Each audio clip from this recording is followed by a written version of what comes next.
आइए हम लोग एटॉमिक स्ट्रक्चर की बात करें। एटॉमिक स्ट्रक्चर की बात करें तो एटॉमिक स्ट्रक्चर में हम लोग आगे बढ़ चुके हैं। हमने आपको बताया था कि नील्स बोर का एटॉमिक मॉडल आया, नील्स बोर का एटॉमिक मॉडल फिर फेल हो गया। फेल होने के कारण थे कि वो एक इलेक्ट्रॉन वाले परमाणुओं की ही व्याख्या कर सका।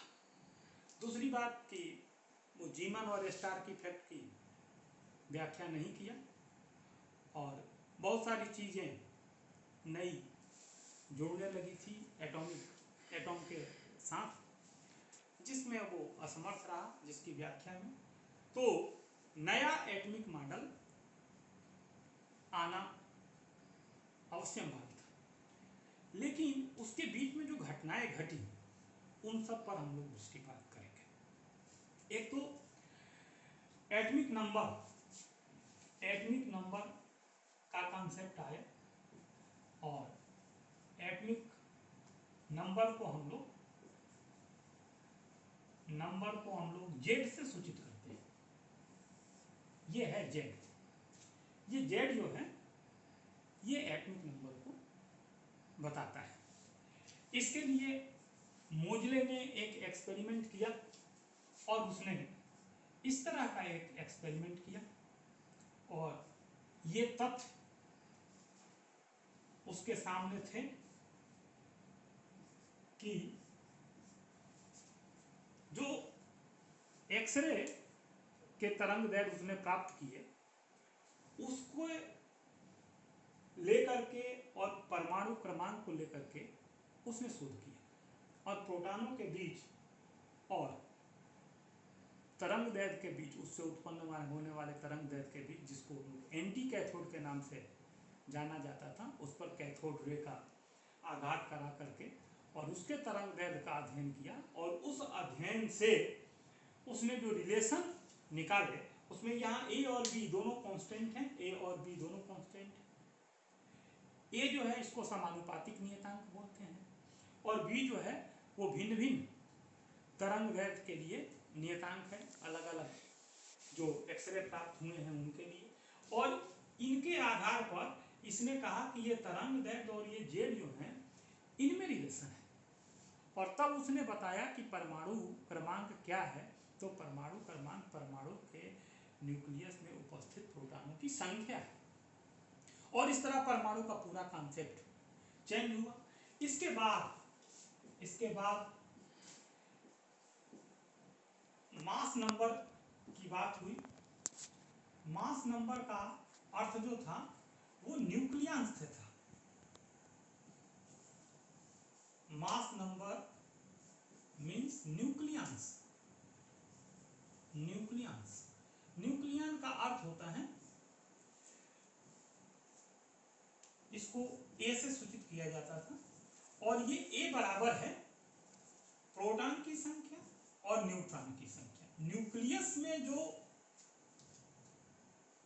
पार्टिकल हैं उनको न्यूक्लियन के नाम से जाना जाता है और यही न्यूक्लियन को हम लोग मास नंबर कहते हैं। और इन्हीं का जो द्रव्यमान है, जो प्रोटॉन संख्या है और प्रोटॉन के द्रव्यमान में उसका गुणा कर दिया जाए, जो न्यूट्रॉन की संख्या है और न्यूट्रॉन के द्रव्यमान में उनका गुणा कर दिया जाए, तो जो प्राप्त होता है उसको हम लोग बोलते हैं atomic mass.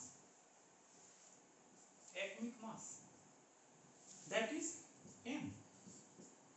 This is equal to number of proton into mass of proton plus number of neutron into mass of neutron। ऐसा करके हम लोगों ने निकाल दिया मास नंबर। तो द्रव्यमान क्या है, परमाणु द्रव्यमान क्या है, परमाणु संख्या क्या है और द्रव्यमान संख्या क्या है, ये तीन चीजें अपने पास आ गई। उसके बाद इस पे छोटे छोटे प्रश्न भी आते हैं। जैसे हम लोग ये जानते हैं कि जो जेड होता है, ये जेड बराबर होता है प्रोटॉन के और प्रोटॉन बराबर होता है इलेक्ट्रॉन के। और यहाँ पर प्रोटॉन की जगह जेड लिख सकते हैं और ये सब में एक दूसरे से ये सब जुड़े हुए हैं और ये संख्याएं निकाल सकते हैं, इलेक्ट्रॉन की, प्रोटॉन की, द्रव्यमान की संख्या निकाल सकते हैं। फिर बात हुई isotope, isobar and isoneutronic. Isotope, isotope का अर्थ होता है, iso means same, tope means place. Iso means same and tope means place. तो सेम प्लेस किसका होगा? तो सेम प्लेस उसका होगा जिसमें प्रोटॉन की संख्या समान होगी, यानी जिसका एटॉमिक नंबर समान होगा। अब सेम प्लेस किसका होगा? तो 6, 12, 6, 13, 6, 14, ये तीनों कार्बन के एक ही प्लेस होंगे। ऐसे 1, 1, 1, 2, 1, 3, ये तीनों हाइड्रोजन के एक ही प्लेस होंगे, इसलिए कि इसमें प्रोटॉन की संख्या एक ही है। तो हम लोगों ने देखा कि ये आइसोटोप हैं, इनमें प्रोटॉन की संख्या समान है। जब प्रोटॉन की संख्या समान होगी तो उनके रासायनिक गुण समान होंगे। चूंकि ऊपर द्रव्यमान संख्या में अंतर है, इसलिए उनके फिजिकल कैरेक्टर निर्भर करते हैं भार पे, और भार बदलेगा तो फिजिक्स चेंज होगा। तो हम लोगों ने देखा कि आइसोटोप क्या है। उसके बाद हम लोग बात करेंगे आइसोबार की। आइसोबार,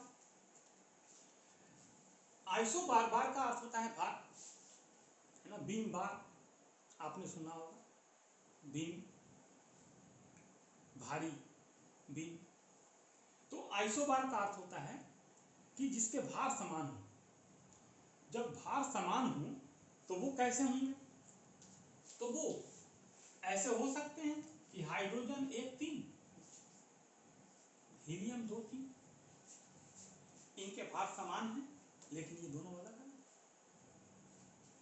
ऐसा हो सकता है कार्बन 6, 14, नाइट्रोजन 7, 14, ये भार समान है, देख रहे हैं।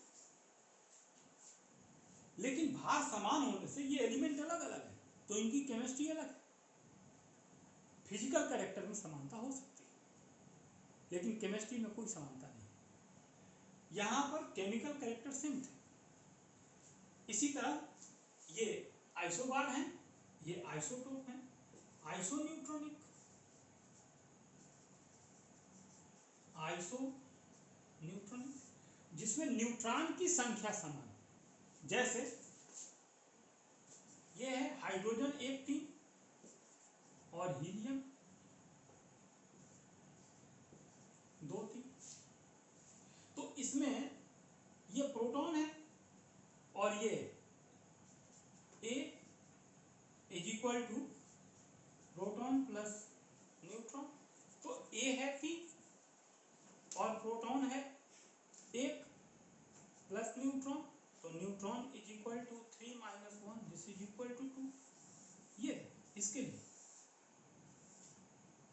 ऐसे इसके लिए देखो कि ये A is equal to P plus N, तो A है 3 और P है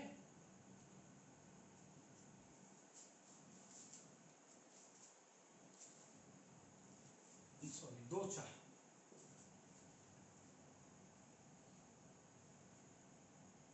P है 2 तो N is equal to 4 minus 2, this is equal to. तो यहां भी हो गया 2, यहां भी न्यूट्रॉन 2, यहां भी न्यूट्रॉन 2। तो ये न्यूट्रॉन की जो संख्या है इसके बारे में हम लोग विचार कर सकते हैं। तो हम लोगों ने देखा क्या कि आइसोन्यूट्रॉनिक क्या है, आइसोबार क्या है और आइसोटोप क्या है। इसके बाद हम लोग जानने वाले हैं, परमाणु स्मार्ट बनने लगा था और उसको आधुनिक बनाने में बहुत सारे वैज्ञानिकों का योगदान रहा, जिसमें पहला योगदान था de Broglie theory, that is dual nature theory of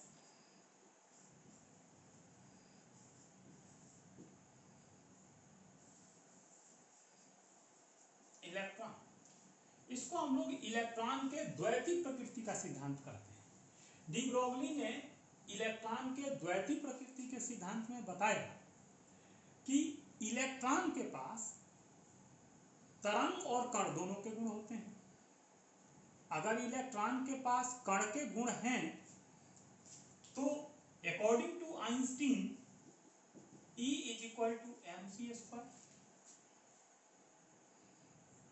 यदि उसके पास तरंग के गुण हैं तो according to Planck E is equal to h, according to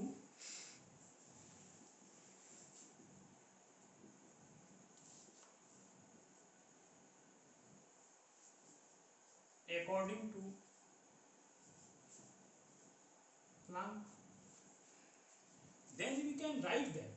अब इसके भी गुण हैं, इसके भी गुण हैं, तो फ्रॉम above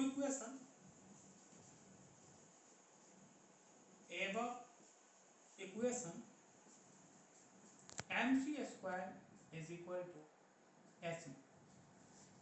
लेकिन ये जो तरंग दैर्घ्य है ये बराबर होता है but nu is equal to c upon lambda. तो यहां पर हम लोग ऐसा लिख सकते हैं और mc square is equal to hc upon lambda, c से ये स्क्वायर कैंसिल हो जाएगा और तब आएगा mc is equal to h upon lambda. मात्रा और वेग का गुणनफल संवेग कहलाता है, तो हम लोग यहां ऐसा लिख सकते हैं कि p is equal to h upon lambda. ये समीकरण जो है यह डी ब्रॉगली समीकरण के नाम से जाना जाता है और इसको हम लोग इसके माध्यम से डी ब्रॉगली ने ये सत्यापित किया कि इलेक्ट्रॉन में कण के भी और तरंग के भी दोनों के गुण हैं और इसी का यह समीकरण डी ब्रॉगली समीकरण है। इसको हम लोग देखेंगे, ध्यान से पढ़ेंगे और अगले वीडियो का इंतजार करेंगे। Thank you.